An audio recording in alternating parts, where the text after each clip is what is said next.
Welcome back, Guardian. So I've been playing a lot of Gambit Prime since the DLC launched, so I thought I would put together a couple strategies that you can use that can give you a better win percentage because it's just a cool technique basically. So we're also going to talk about some of the perks you can get on the Reckoning armor for Gambit Prime and talk about Sentry versus Reaper weapon loadouts to kind of gear up better for the new Arcadia map. So let's go ahead and hop on into it. Hit that sub and let's go. Alright, tip number one. So if you're part of my live stream, you've probably seen me do this before. It's called the boss boost to maximize your speed to get to the DPS phase. So what that means is you use the boss as a speed tool to launch you over to the wizards to get there faster, to kill the wizards, to get to the boss DPS phase. It's not often needed or not always needed, but when the boss is in the right spot, you can get launched over there way faster than it is running, and the faster you get over there, like I said, the better. But another thing that needs to go with this is you need to get the Taken Armament mod, not just for Gambit Prime, but for this DLC in general. If you don't know how to get it, you go to the Last Wish raid chest, and you have a chance to get it out of this chest. You can try it on each character every week. So just keep trying it, you'll eventually get it. But what it does is it's a mod you can put on any piece of armor, and when you get a grenade kill against a Taken, you get heavy ammo for it. So when you mix in that boss boost with the Taken armaments, it's just a whole game plan that comes together because you're getting over there fast to do damage, and you're also refilling some heavy ammo to get more damage to the boss. So just keep practicing this, you will eventually get the hang of it. You're probably going to get launched into a lot of walls at first, but once you get the hang of how the AI stomp and just how to align your body to go in that direction basically, it is a clutch thing that you'll almost make sure you always do when you see the opportunity arise. So make sure you pay attention to it.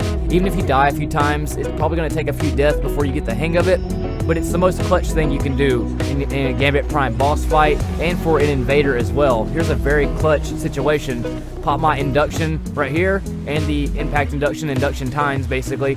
I missed the grenade, but then the dogs followed me because they were lured to me, and then I get 2 rockets, so then I'm going to go invade because it's almost over. You can see the health meter, and then voila. Because I saw the health going down rapidly, I knew they were probably in a well of light, so I'll launch over there and start going havoc. If you think that clusters are weak, don't think that at all. The cluster itself isn't that powerful anymore, but the overall rocket blast is insane damage now. They are way beast in this DLC than they were before. We actually were able to 2 versus 4 another team. What happened was we started the whole Gambit Prime match at 3 versus 4, and then right when we get to the boss, our third guy drops out, but luckily we were able to clear ads fast enough, and we had a good invader from shout out Joe Dirt 639. He was able to hold it down while I did the ads and did the boss DPS phase and got us to the boss DPS phase by using the boost technique and the Taken armaments, which came in clutch. I got 2 rockets plus 2 more from this heavy ammo block, and then we were able to come in clutch right at the end and take it out. So when seconds are all that matters, having that extra speed boost and Taken armaments and the right loadouts can make you outkill an entire team.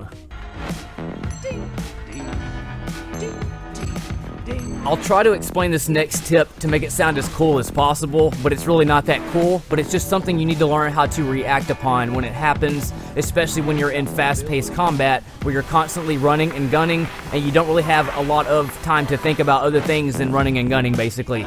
And this is what happens. It's when you run into a shielded enemy that doesn't stomp, you can boost your body into them and make them melee at nothing basically. You can do this over and over if you're low on health, or maybe you don't want to fight them right now, or do whatever to get away. Just do that to get away. And if you ever run into a hobgoblin sniper, such as this one, make sure you pop a few shots into them to give yourself enough time to react and get away while they're in that shield phase. Maybe you need to drop a rift, maybe you need to run and grab some ammo or grab an orb for recuperation, whatever you gotta do, but just know your tactics all times and stay woke while you're running and gunning, because one slip up could mean life or death if you're trying to stay and be aggressive as you can be basically. Just know that that's at your disposal.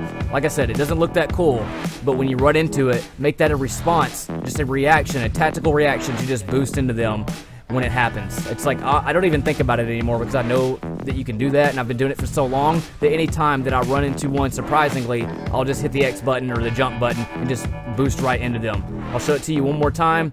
Right here, I'm about to get bombarded by this dude I didn't see, and then reaction was just to bounce into him and then throw a grenade or whatever I have to do while I have that reaction time while I'm floating in the air, then turn around and just take him out. It may not look that awesome, but it does work.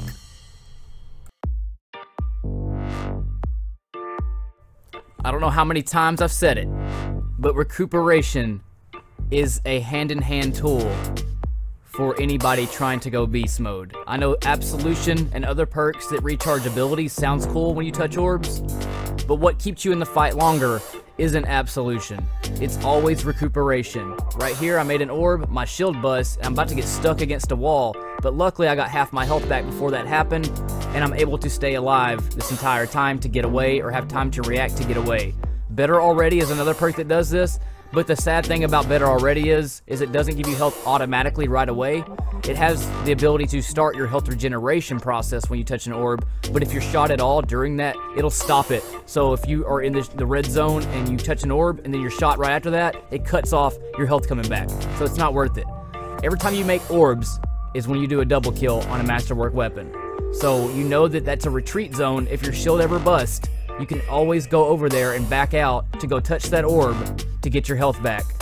I know that the idea of absolution or insulation or other recharge perks when you touch orbs sounds cool, but what's more cool is staying alive and being able to go hardcore way longer by having those orbs, which are always going to be there. You have so many orbs you're making all the time if you're using masterwork weapons, and the recharge rate that absolution does is barely anything at all. It averages from 1 to 3 seconds every orb that you touch, but you get half your health back when you touch this. Look at me just dodging, bobbing, and weaving all through there to grab those motes. I know that I have orbs there, so I can just run up in there, touch those orbs while I'm getting shot, and maintain my health. Again, I'm making an orb right here with the trackless waste. I jump towards that orb because I know as soon as I get there, if I'm hit, I'm going to heal it myself.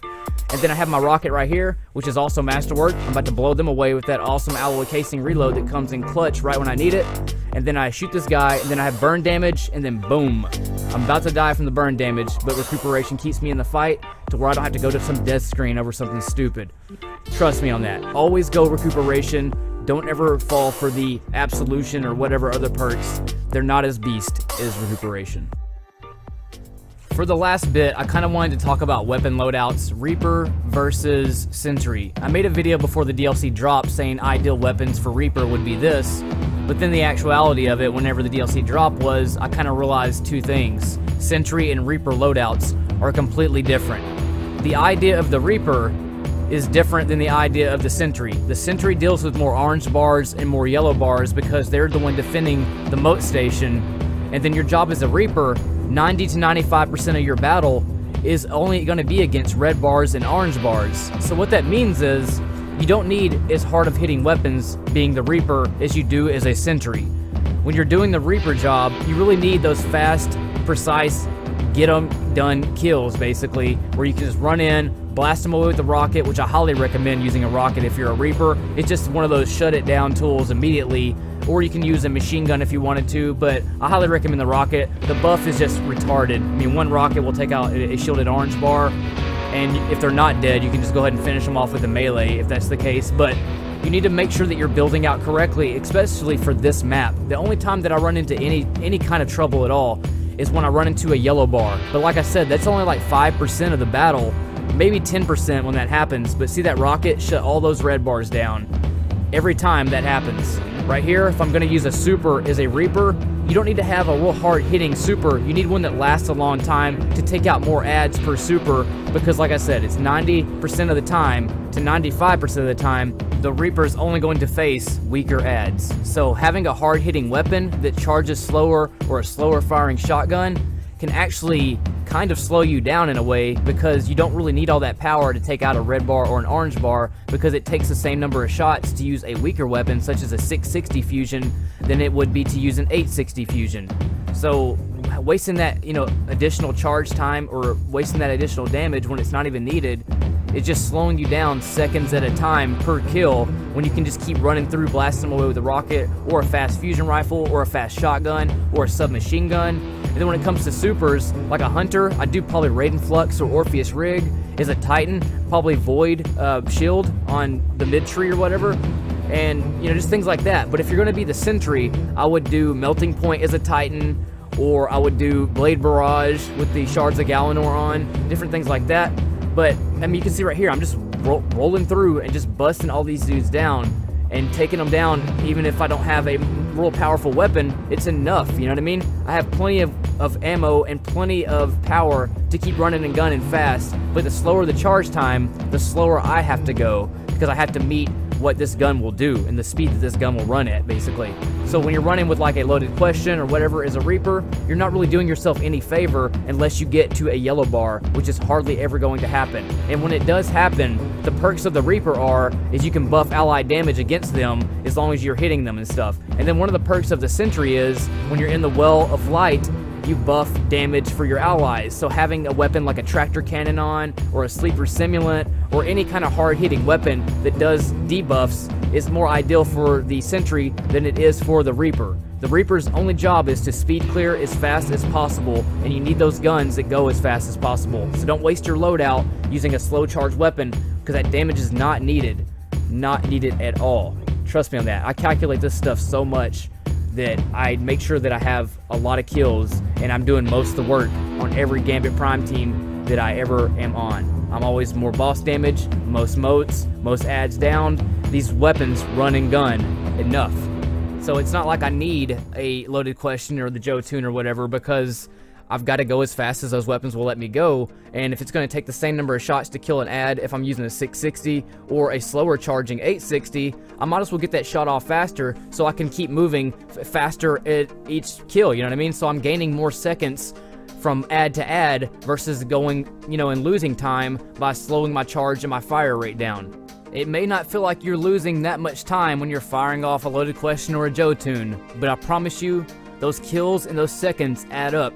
And when you can get more shots off from all angles, or really any angle, using faster firing weapons, such as the trackless and the timelines, or any fast charge fusion, whether it be a main ingredient with a masterwork charge time, or Pearlium or whatever, those guns are more ideal, in my opinion, for the Reaper role, but use what you want. All I can do is just tell you what I'm doing, and it's working. So don't think that I'm trying to crap on your favorite guns or whatever. I use those guns as well. It's just I have a preferred loadout when I go for anything run and gun versus when I'm just trying to chill and destroy bosses or whatever. It just all depends. Use what makes you feel happy. I just wanted to give y'all a couple tips, my viewpoints on it, my arguments against other weapons, and just kind of my mindset about it and things like that. But other than that, man, y'all take it easy. Thanks for watching, and I will catch y'all next time in space.